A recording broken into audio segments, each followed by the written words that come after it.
Okay, so today we're going to take a look at the high guard that we did in the previous video. There are different high guard positions.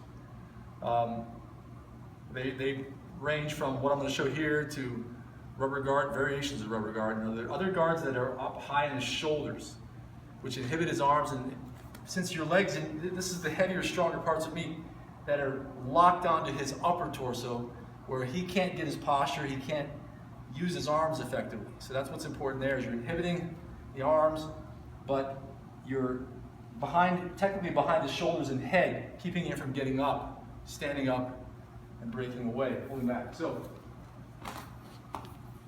we get into the position again. We get his head normal, from the hip, squeezing all the time. 1, 2, 3. It's very important that both arms, sometimes you can have both legs over both shoulders, but this is riskier because he can pull out. Yeah, his shoulders, it feels loose. So for this position, it's good to have one over the shoulder and one under, okay? So that this prevents him from going further in, and this prevents him from pulling out. It actually functions in a very similar way to a front headlock in wrestling. All right, where one arm is over, one arm behind the shoulder, preventing him from escaping as well as driving forward. Okay, so once I'm here, this is what's interesting too, is that I'm one small step away from a cross arm lock. All right, it's so close that once I'm here, I can just clear his head and it's already there. There's no space for him to get out and no time for him to react. Okay, so I can get that as well as what we call a false cross arm lock, which is without stepping over the head. In some cases, you can feel you've got the fulcrum there, and I can just extend, and he taps.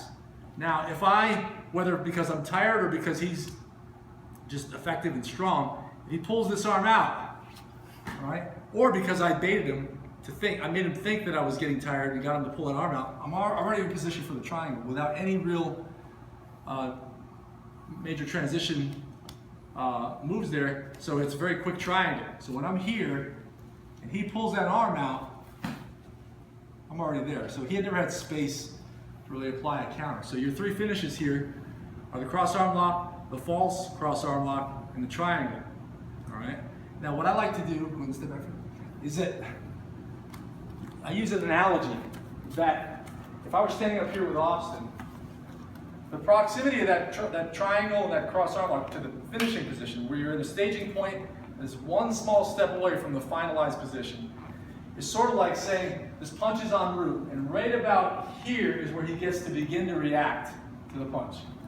The chances of him getting out of the way of it, or in some other way making it miss, become very slim because he has no time and no space to do it. And that's really sort of the equivalent of what you're doing with that arm lock and that triangle from the high guard. Why it's so good to have a high guard, a tight one, is that it puts you where you're right there, and he doesn't really have any space or time to prevent the cross arm lock from the triangle. You've done your homework ahead of time.